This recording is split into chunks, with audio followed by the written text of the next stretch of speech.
Hello दोस्तों, नमस्कार। कैसे हैं आप लोग? आई होप सो कि आप लोग बहुत अच्छे होंगे, मस्त होंगे और आपकी पढ़ाई अच्छी तरीके से चल रही होगी। आपका स्वास्थ्य अच्छा होगा, खा रहे होंगे, पी रहे होंगे, मस्त होंगे। ठीक है, मैं ऐसा आशा करता हूँ, मुझे करना भी चाहिए और आपको ऐसा रहना भी चाहिए। ठीक है दोस्तों, जैसा कि मैं आपको बताना चाहता हूँ कि आप लोगों को YouTube चैनल पे यह एक ऐसा चैनल व्यवस्थित किया गया जिसके माध्यम से आप लोगों को कंपटीशन की संपूर्ण तैयारी स्टेप बाय स्टेप आप लोगों को कराया जाएगा। आई मेक श्योर दैट कि आपका प्रिपरेशन अच्छी तरीके से इस चैनल के माध्यम से संपूर्ण डिटेल में और इम्पोर्टेंट पॉइंट के साथ कराया जाएगा। आप किसी भी कंपटीशन की तैयारी किसी भी स्टेट से हो, आपको कराया जा रहा है और कराया जाएगा। दोस्तों, आज की क्लास जो हम शुरू करने जा रहे हैं वो है आपका Indian polity, it's mean in Hindi भारतीय राज्य व्यवस्था।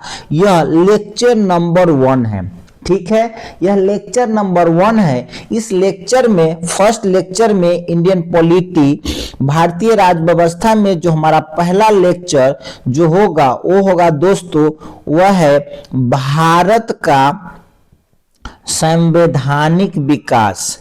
भारत का संवैधानिक विकास के बारे में हम लोग इस क्लास में यानी आज की क्लास में दोस्तों पढ़ेंगे कि भारत का संविधान का विकास कैसे हुआ, किस क्रमबद्ध तरीके से हुआ, उसकी संपूर्ण जानकारी हम इस क्लास के माध्यम से हासिल करेंगे और उन सभी टॉपिक, उन सभी कंटेंट को यहाँ पे पढ़ाया जाएगा जो आपके आने वाले एग्जाम में आने की प्रबल संभावना है, प्रोबेबिलिटी है कि that question will be asked in your upcoming exam. So I hope कि आप लोग रेडी हैं इस चैनल के माध्यम से अपने ज्ञान को अर्जित करने के लिए। So you are most welcome. Please अगर आप इसको देखते हैं, आपको लगता है कि क्लास मुझे मदद करेगा, if this class will help you, so please like, subscribe, share. Done. तो चलिए, ये मेरा एक हम्बल रिक्वेस्ट था और आज हम क्लास शुरू करते हैं। भारत का संवैधानिक विकास। दोस्तों, भारत के संवैधानिक विकास जो हम पढ़ेंगे, ठीक है, जैसा कि पता है कि जो भारत जो 15 अगस्त 1947 को आजाद हुआ था, इससे पहले हमारे भारत देश में जो रूल कर रहा था वह ब्रिटिश के द्वारा रूल किया जा रहा था। अब ब्रिटिश का जो रूल था, शासन था, हम उसको 2 भागों में पढ़ेंगे। ठीक है, उसी 2 भागों में भारत का संवैधानिक विकास के बारे में हम समझेंगे। ठीक है, कि भारत का संविधान कैसे विकास हुआ। तो जो पहला भाग है दोस्तों, वो है हमारा 1773 से लेकर 1853, 1773 से लेकर 1853, और दूसरा है दोस्तों वो है अपना 1858 से लेकर 1947 के बीच। तो जो ब्रिटिश का शासन था वह 2 भागों में समझेंगे, जिसमें हमारा भारत का संविधान का विकास हुआ वह था 1773 से लेकर 1853, और दूसरा 1857 से लेकर 1947।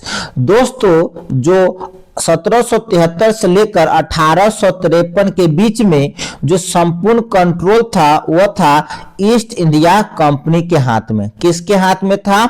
ईस्ट इंडिया कंपनी के हाथ में, और इसके द्वारा ही भारत पे संपूर्ण कंट्रोल किया जा रहा था।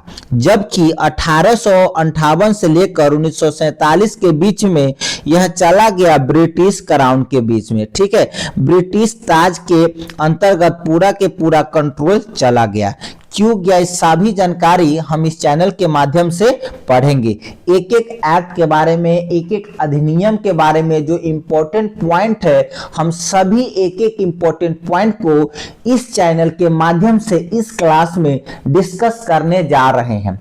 एक हम्बल रिक्वेस्ट या यह तो लक्षण होना चाहिए कि स्टूडेंट को कि हमें जो भी क्लास करेंगे उसके एक नोट्स तैयार किया जाए।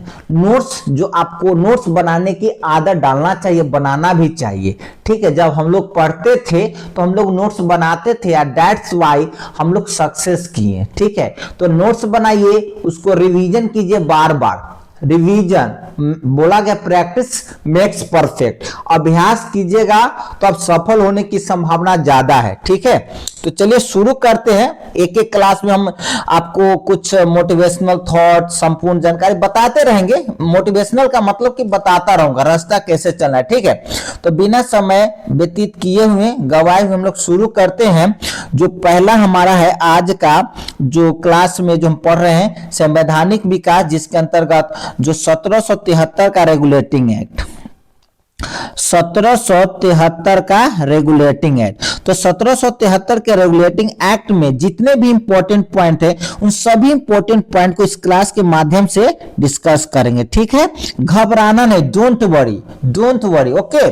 देखिए इसमें पहला जो पॉइंट मैं बता रहा हूं कि देखिए 1773 से पहले जो भी था, देखिए वहां पे थे बंगाल का जो गवर्नर होता था, क्या था, बंगाल का गवर्नर। तो 1773 के रेगुलेटिंग एक्ट के माध्यम से जो बंगाल का जो गवर्नर था उसको चेंज करके उस पद का नाम चेंज कर दिया गया और उसको बनाया गया, क्या बनाया गया, गवर्नर जनरल बनाया गया। क्या बनाया गया, गवर्नर जनरल बनाया, ठीक है।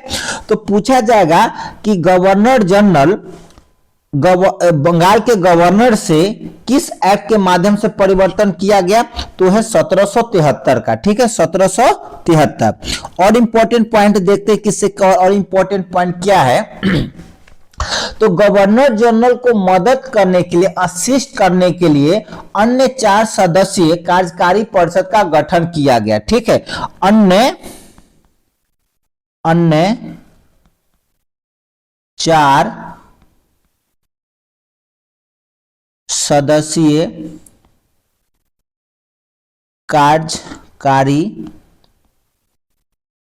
परिषद का गठन, ठीक है। इस गवर्नर जनरल को मदद करने के लिए अन्य 4 सदस्यीय कार्यकारी परिषद का गठन किया गया, ठीक है। जो इसका जो कार्यकाल था, जो कार्यकारी परिषद जो था, इसका जो कार्यकाल था दोस्तों वो था 5 वर्ष का। कितना था, 5 वर्ष का, ठीक है। 5 वर्ष के लिए इसको नियुक्त किए जाते थे, ठीक है। आगे की पॉइंट हम देखते हैं कि अगला पॉइंट क्या है।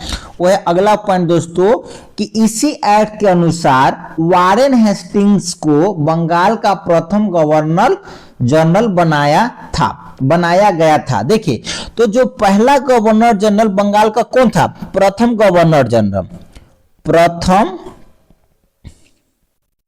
Governor general. तो प्रथम जो गवर्नर जनरल बने थे दोस्तों, वो बने थे आपके वारेन हेस्टिंग्स, ठीक है। तो बंगाल के प्रथम गवर्नर जनरल कौन थे, तो वो थे वारेन हेस्टिंग्स। कौन थे, वारेन हेस्टिंग्स।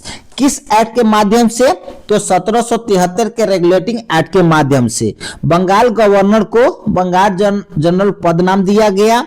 उसके लिए 4 सदस्यीय कार्यकारी परिषद का गठन किया गया।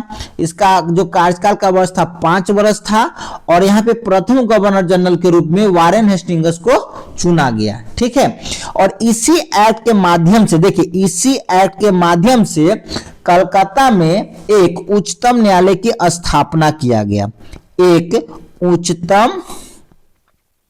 उच्चतम न्यायालय की स्थापना किया गया, ठीक है। उच्चतम न्यायालय की स्थापना किया गया। किस एक्ट के माध्यम से? तो 1773 के रेगुलेटिंग एक्ट के माध्यम से। ठीक है, और कौन सा वर्ष में किया गया? तो दोस्तों वो किया गया था 1774 में। कब किया गया था? 1774 ईस्वी में। देखिए बात को समझना, किस एक्ट के माध्यम से? तो 1773 के रेगुलेटिंग एक्ट के माध्यम से। और कलकत्ता में उच्चतम न्यायालय की स्थापना कब किया गया? तो कब किया गया दोस्तों? तो किया गया था 1774 में। ठीक है, 1774 में उच्चतम न्यायालय की स्थापना किया गया, जिसमें एक न्यायाधीश, एक मुख्य न्यायाधीश, मुख्य न्यायाधीश कितने थे? एक। समझ में आ गया? और अन्य न्यायाधीश की संख्या कितनी थी? तो अन्य न्यायाधीश की जो संख्या थी दोस्तों वह थी 3। ठीक है, तो कुल कितने थे? 4। एक मुख्य न्यायाधीश और 3 अन्य न्यायाधीश। ठीक है, यहां तक कि कोई डाउट? आई होप कि आपको कोई डाउट नहीं होना चाहिए। एक और पॉइंट है कि जो कंपनी के जो कर्मचारी थे, जो कंपनी के कर्मचारी, ठीक है, कंपनी के कर्मचारी को क्या किया गया? निजी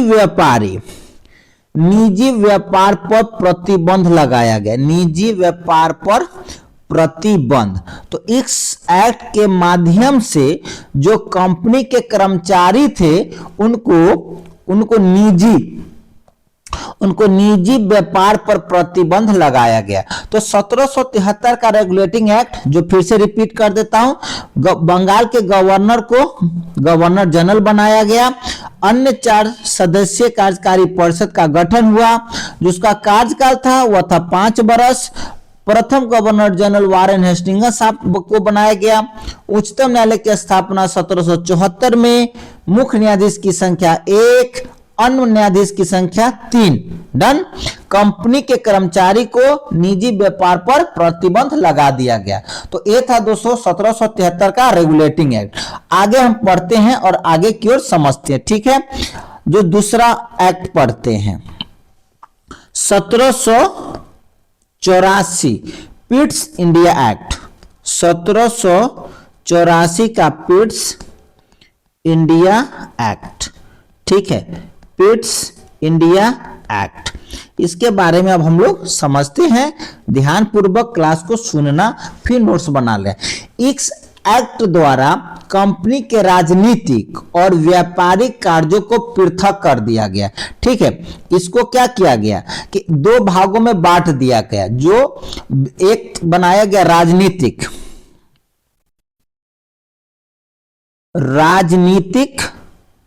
और व्यापारिक कार्यों को अलग कर दिया गया। पिट्स इंडिया एक्ट के द्वारा राजनीतिक कार्य को और व्यापारिक कार्य को अलग कर दिया गया। ठीक है, दोनों को अलग कर दिया गया और राजनीतिक मामलों के प्रबंधन के लिए नियंत्रण बोर्ड का गठन किया गया। कौन सा बोर्ड का? तो नियंत्रण बोर्ड का गठन किया गया। नियंत्रण बोर्ड का, यानी बोर्ड ऑफ कंट्रोल का गठन किया गया। बोर्ड ऑफ कंट्रोल का गठन किया गया। किसके लिए? राजनीतिक मामलों के लिए। जबकि व्यापारिक मामलों के लिए क्या किया गया? तो इसके लिए एक निदेशक मंडल को कंपनी के व्यापारिक मामलों की अधीक्षण की अनुमति दी गई। किसका क्या कौन है? तो है निदेशक मंडल। इसके लिए निदेशक मंडल का गठन किया गया। तो 1784 के पिट्स इंडिया एक्ट में राजनीतिक मामला और व्यापारिक मामलों को अलग किया गया। राजनीतिक मामले के लिए नियंत्रण बोर्ड का गठन किया गया, बोर्ड ऑफ कंट्रोल, जबकि व्यापारिक मामलों के लिए निदेशक मंडल का गठन किया गया। ठीक है दोस्तों, आगे जो पढ़ते हैं, अगला जो हमारा एक्ट है वो पढ़ेंगे दोस्तों, वो है 1786 के अधिनियम। 1786 के अधिनियम पढ़ते हैं। 1786 के अधिनियम पढ़ते हैं दोस्तों। समझना और इसको लिखना। देखो एक क्लास में तो कुछ होगा नहीं, आप मेरे साथ जुड़े रहना, मैं आपको आशा दिलाता हूं आपकी तैयारी बहुत तगड़ा और सबसे बेहतर हो जाएगा। ठीक है, 2-2.5 महीना पॉलिटी पढ़िए मुझसे और फिर देखिए क्या होता है। हाँ, एक और अलाउंस कि अगर आप बोलेंगे तो हर चैप्टर का मैं आप लोगों को एग्जाम भी ले लूंगा। ठीक है, चलो तो देखते हैं कि इसमें क्या था खास पॉइंट कि इस अधिनियम के द्वारा गवर्नर जनरल को विशेष परिस्थितियों में अपनी परिषद के निर्णय को निरस्त करने अथवा लागू करने का अधिकार प्रदान किया गया। तो ठीक है, जो गवर्नर जनरल थे, गवर्नर जनरल, ठीक है,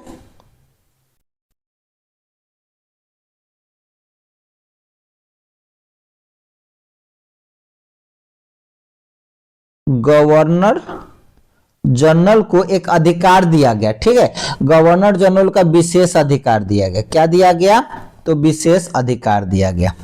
ठीक है, पहला पॉइंट क्लियर हो गया। उसके कि गवर्नर जनरल को प्रधान सेनापति की शक्ति भी प्रदान की गई। ठीक है, गवर्नर जनरल को क्या दिया गया? तो प्रधान सेनापति की शक्ति भी दिया गया। ठीक है, प्रधान सेनापति की शक्ति भी प्रदान किया गया। ठीक है, प्रधान सेनापति की शक्ति भी दिया गया और विशेष अधिकार भी दिया गया। किस एक्ट के माध्यम से? तो 1786 के अधिनियम के माध्यम से। ये दोनों अधिकार सर्वप्रथम लॉर्ड कॉर्नवालिस ने प्राप्त किया। जो इनके जो थे लॉर्ड कॉर्नवालिस,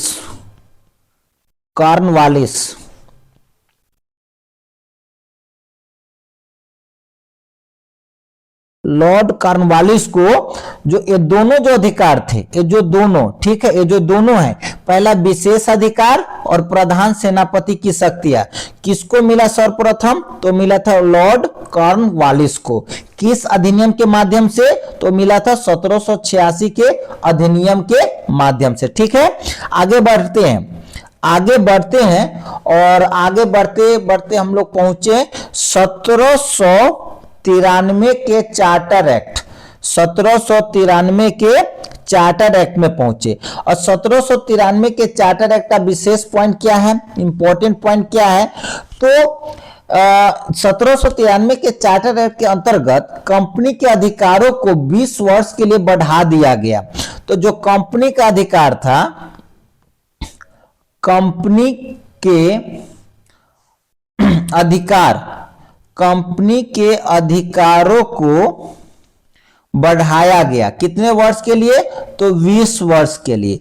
इस एक्ट के माध्यम से जो कंपनी का अधिकार था वह 20 वर्षों के लिए बढ़ा दिया गया। ठीक है, तो किस एक्ट के माध्यम से? तो 1793 के चार्टर एक्ट के माध्यम से कंपनी के अधिकार को 20 वर्षों के लिए बढ़ा दिया गया। ठीक है, आगे बढ़ते हैं और आगे बढ़ते बढ़ते हम लोग पहुंचे हैं 1813 के चार्टर एक्ट। 1813 के चार्टर एक्ट को अब हम लोग समझते हैं। समझ में आ गया? अब हम लोग जो समझेंगे वो समझेंगे दोस्तों 1813 के चार्टर एक्ट। इसका इंपॉर्टेंट पॉइंट क्या है, एक एक पॉइंट को हम लोग समझते हैं। इस एक्ट द्वारा पहली बार भारतीयों की शिक्षा पर प्रति वर्ष 1 लाख रुपए खर्च करने का उपबंध किया गया। पहली बार, देखिए लिख देता हूं कि इस एक्ट द्वारा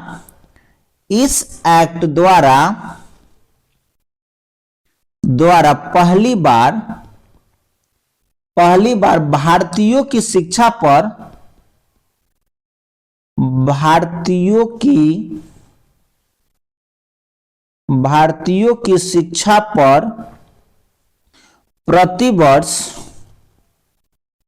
प्रति वर्ष 1 लाख रुपए खर्च करने का प्रबंध किया गया। ठीक है, किस एक्ट के माध्यम से? तो वो जो एक्ट है दोस्तों वो है आपका 1813 का चार्टर एक्ट कि इस एक्ट के माध्यम से पहली बार भारतीयों की शिक्षा पर कितना लाख रुपए खर्च का प्रावधान किया गया, तो 1 लाख रुपए के खर्च का प्रावधान किया गया। ठीक है। और कंपनी के भारतीय व्यापार के अधिकार को समाप्त कर दिया गया।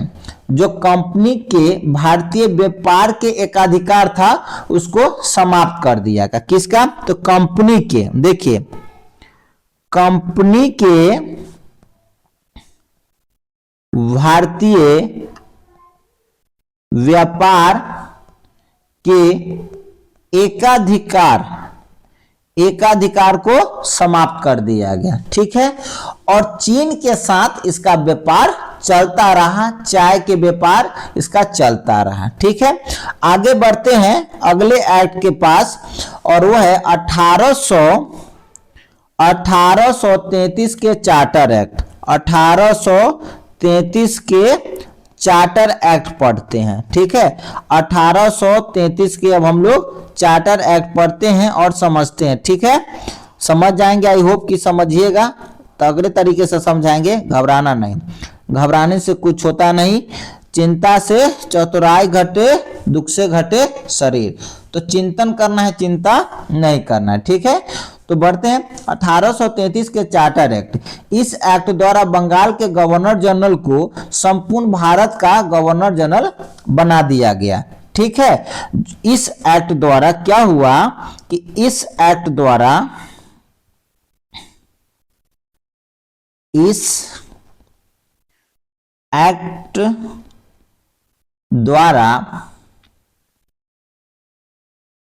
बंगाल के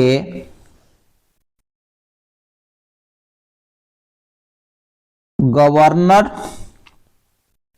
जनरल को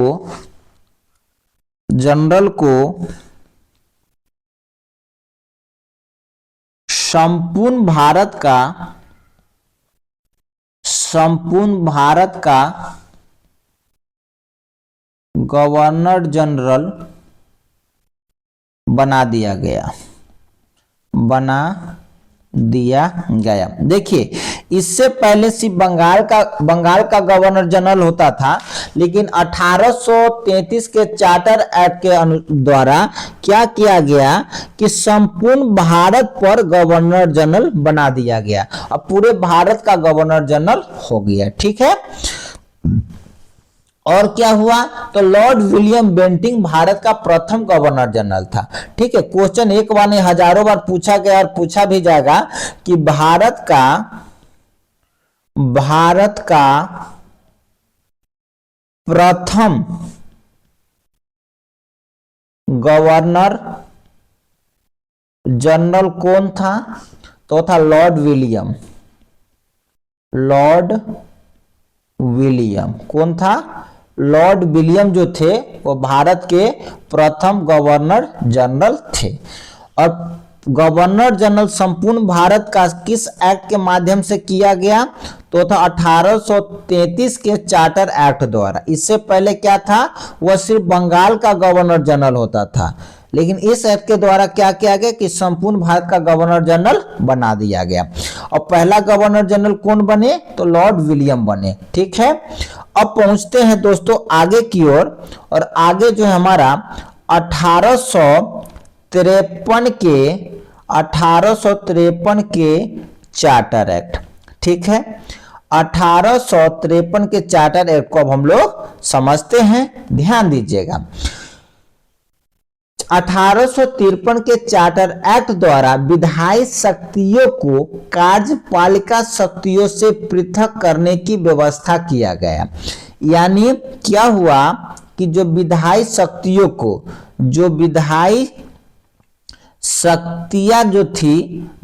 शक्तियां थी वो किससे अलग किया गया, तो वो अलग किया गया था किससे, तो कार्यपालिका शक्ति से। किससे, कार्यपालिका शक्तियों से उसको अलग कर दिया गया। ठीक है। तो विधायी शक्तियां कार्यपालिका शक्तियां से किस एक्ट के द्वारा अलग किया गया, तो किया गया था 1853 के चार्टर एक्ट द्वारा। ठीक है, तो जैसा कि दोस्तों फिर से मैं बता रहा हूं कि जो सबसे पहले आप लोगों को इंडियन पॉलिटी, भारतीय राज्य व्यवस्था में जो आज हमारा पहला क्लास है भारत का संवैधानिक विकास, मैंने यहाँ पर बताया था कि 1773 से लेकर 1853 तक ईस्ट इंडिया कंपनी के बाद था। ये हमारा फर्स्ट फेज था। ठीक है, अब सेकेंड फेज में हम लोग चलते हैं 1858 से लेकर 1947 के बीच में। ठीक है, 1858 से लेकर 1947 के बीच में चलते हैं। ठीक है, यहां तक के लिए नोट्स कर लेना। अब दूसरी फेज की बात करते हैं, सेकेंड फेज में। ठीक है, सेकेंड फेज की तैयारी अब हम लोग करेंगे। सेकेंड फेज में लिख दिया हूं सेकेंड फेज, ताकि आप नोट्स भी बनाएंगे और आपको समझने में कोई कठिनाई नहीं होगी। ठीक है, तो समझते हैं पहला पॉइंट के साथ। ब्रिटिश ताज के शासनाधीन पारित अधिनियम, यानी भारत शासन अधिनियम 1858, जो सबसे पहला है वो है आपका भारत शासन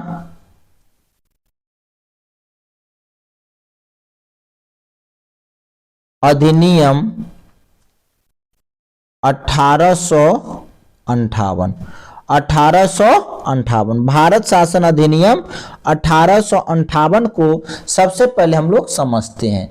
तो ब्रिटिश संसद के भारत शासन अधिनियम 1858 के द्वारा भारत का शासन ब्रिटिश ताज के अधीन कर दिया गया। तो मैंने बोला कि इसका जो शासन था किसके अंदर कर दिया गया? ब्रिटिश ताज के अंदर कर दिया गया। किससे किया गया?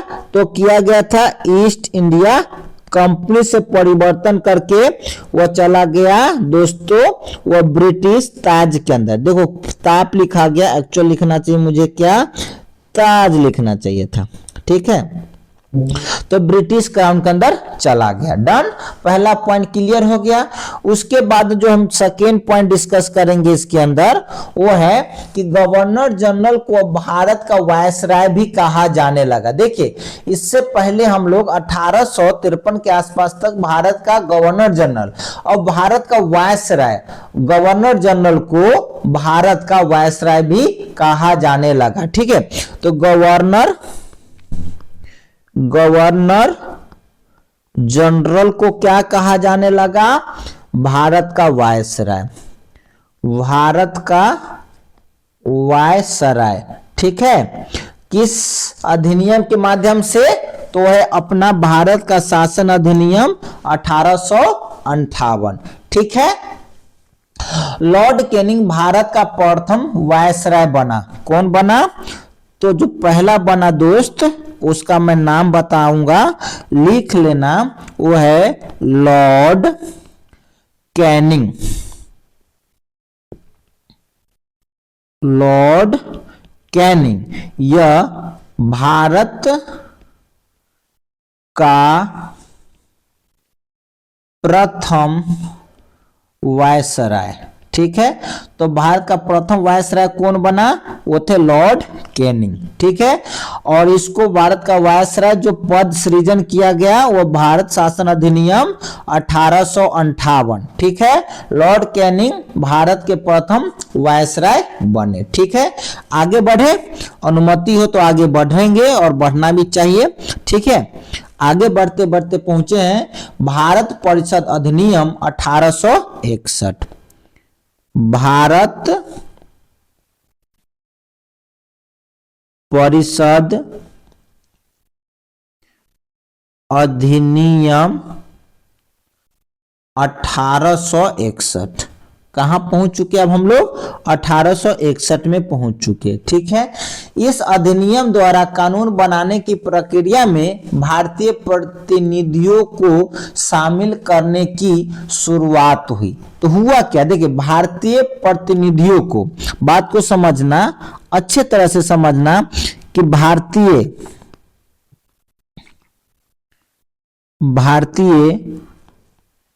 प्रतिनिधियों को भी शामिल किया गया। किस लिए किया गया? तो किया गया, किस लिए किया गया? तो दोस्तों कानून बनाने की प्रक्रिया में। किस लिए? तो कानून बनाने की प्रक्रिया में, ठीक है। कानून बनाने की प्रक्रिया में भारतीय प्रतिनिधियों को शामिल किया गया। किस अधिनियम के माध्यम से? तो 1861 के अधिनियम के माध्यम से, ठीक है। आगे बढ़ते हैं। अब है भारत परिषद अधिनियम 1892। अब 1892 को समझते हैं कि 1892 में क्या हुआ। ठीक है, तो इसके माध्यम से केंद्रीय और प्रांतीय विधान परिषद में अतिरिक्त सदस्यों की संख्या को बढ़ा दिया गया। विधान परिषदों में, ठीक है, जो विधान परिषदों की जो संख्या थी उसमें बढ़ोतरी किया गया, ठीक है, केंद्रीय और प्रांतीय दोनों में, ठीक है। सेंट्रल जिसको केंद्रीय एंड जिसको स्टेट बोलेंगे, ठीक है, जो प्रांत यानी स्टेट, दोनों में जो परिषदों की संख्या थी उसको बढ़ा दिया गया, ठीक है। कब? तो 1892 में। आगे बढ़ते हैं और अब बढ़ेंगे 1909, भारत परिषद अधिनियम 1909, ठीक है। सब भारत के परिषद अधिनियम पढ़े 1892, अब हम पहुंच गए 1909 में। इस अधिनियम को मिंटो मार्ले सुधार के नाम से भी जानते हैं। मार्ले मिंटो सुधार के नाम से भी जानते हैं, तो लिख लेना क्योंकि यह इंपॉर्टेंट हो सकता है, वीवीआई हो सकता है। इस अधिनियम को इस अधिनियम को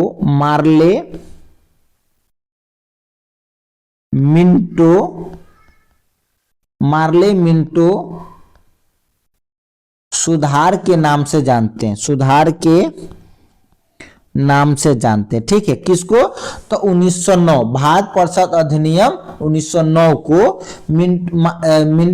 मार्ले मिंटो सुधार के नाम से भी जानते हैं, ठीक है। दूसरा है इसमें पृथक निर्वाचन के आधार पर मुस्लिमों के लिए सांप्रदायिक प्रतिनिधि का प्रावधान किया गया, ठीक है। तो किसके लिए? तो मुस्लिमों के लिए, मुस्लिम के लिए पृथक, क्या है? पृथक, ठीक है, पृथक प्रावधान किया गया, यानी पृथक निर्वाचन, ठीक है। यहाँ पे समझना कि मुस्लिम के लिए पृथक निर्वाचन की व्यवस्था किया गया 1909 में, ठीक है। 1909 में भारत परिषद अधिनियम 1909 में मुस्लिमों के लिए पृथक निर्वाचन की व्यवस्था किया गया, ठीक है। आगे बढ़ते हैं। भारत शासन अधिनियम 1919, भारत शासन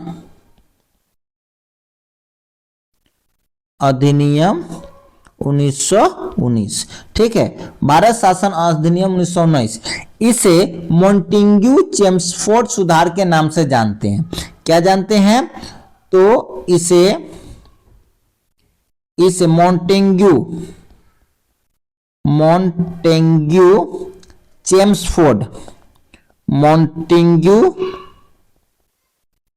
चेम्सफोर्ड सुधार के नाम से जानते हैं, ठीक है।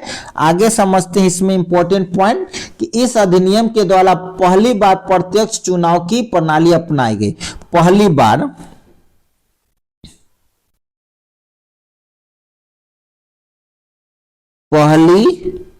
बार प्रत्यक्ष चुनाव की व्यवस्था, देखिए प्रत्यक्ष का मतलब क्या होता है? डायरेक्ट। जैसे कि आप लोग विधानसभा में विधायक को और लोकसभा में सांसद को डायरेक्ट चुनाव चुनते, जनता द्वारा चुना गया उसे हम प्रत्यक्ष कहते हैं, जिसमें जनता डायरेक्ट अपनी वोट को, अपनी प्रतिनिधि को चुनता है, उसे प्रत्यक्ष चुनाव कहते हैं। तो पहली बार प्रत्यक्ष चुनाव की व्यवस्था कब किया गया? तो 1919 में किया गया, ठीक है। आगे क्या है? और इससे इंपॉर्टेंट जो क्वेश्चन बन सकता है कि इस अधिनियम के द्वारा पहली बार केंद्र में द्विसदनीय व्यवस्था स्थापित की गई। तो पहली बार द्विसदनीय व्यवस्था कहां पे? तो केंद्र में किया गया। ठीक है, कहां पे? तो केंद्र में किया गया। ठीक है, तो अब बस थोड़ा सा और बचा है, घबराइएगा नहीं, बस थोड़ा सा और, क्लास 5 से 7 मिनट और बचा है, इसको अच्छे से समझ लेना। भारत शासन अधिनियम 1935, देखिए बहुत इंपॉर्टेंट है भारत। अब बहुत बार सुनेंगे इस वर्ड को, भारत शासन अधिनियम 1935। ठीक है, भारत शासन अधिनियम 1935, इसके द्वारा सर्वप्रथम भारत में संघात्मक सरकार की व्यवस्था किया गया। भारत में संघात्मक, ठीक है, भारत में संघात्मक सरकार की व्यवस्था किया गया।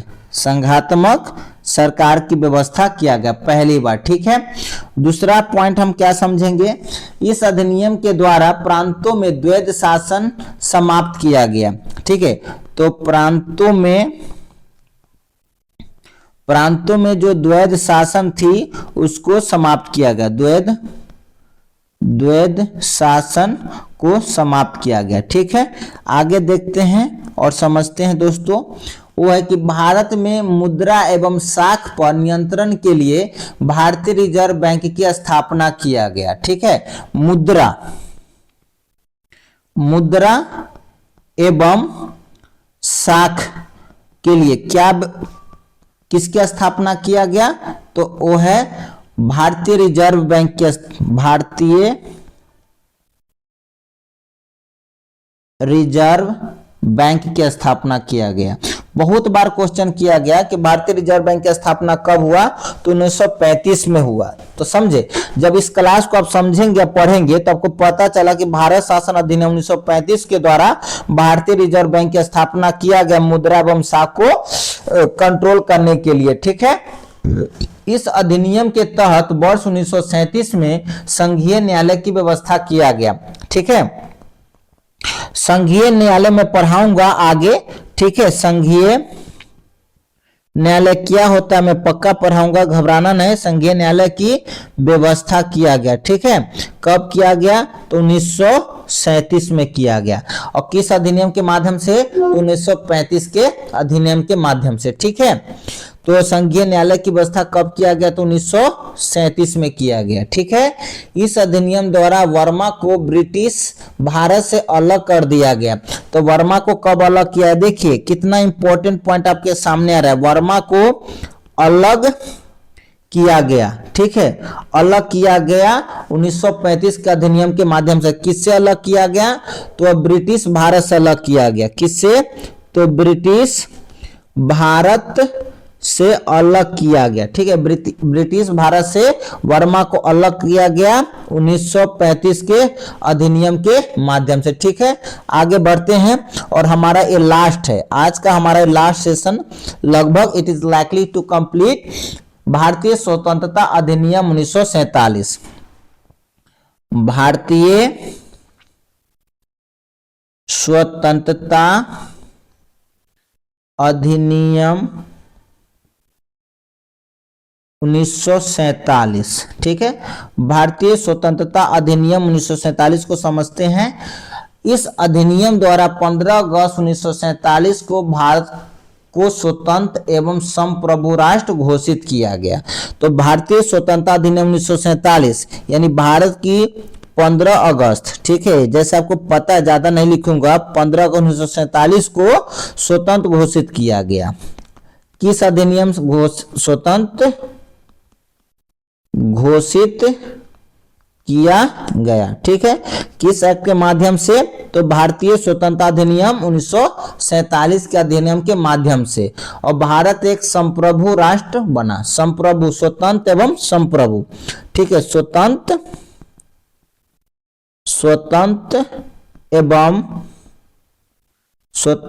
एवं क्या लिखा गया रे भाई? स्वतंत्र एवं संप्रभु राष्ट्र घोषित किया गया। ठीक है, तो भारतीय स्वतंत्रता अधिनियम के अनुसार 15 अगस्त 1947 को भारत एक स्वतंत्र राष्ट्र घोषित हुआ, स्वतंत्र एवं संप्रभु। तो दोस्तों आज का क्लास इतना ही। ठीक है, अगर आप यहाँ तक जो भी बच्चे रुके होंगे, पता नहीं कितने रुके होंगे, जो भी सुन रहे होंगे, एक क्लास समाप्त होता है। आप लोग नोट्स बना लेना, रिवीजन करना। इसमें से मिनिमम 5 से 7 क्वेश्चन इंपॉर्टेंट है। बंगाल के गवर्नर जनरल कौन थे, भारत के वायसराय कौन थे, भारत के प्रथम गवर्नर जनरल कौन से, सारे क्वेश्चंस बिहार दरोगा तक पूछा गया है और पूछे जाएगा ही। ठीक है, और अलग से कहीं अंतरिक्ष से नहीं अलग से उठकर आएगा, यहीं से उठकर आएगा। तो नोट्स बना लेना। ठीक है, और सुनना। तब तक के लिए जय हिंद, जय भारत। ठीक है, और खाते पीते मस्त रहिए। ठीक है, चलिए यहीं तक के बाय, फिर मिलेंगे अगले क्लास में। Good day.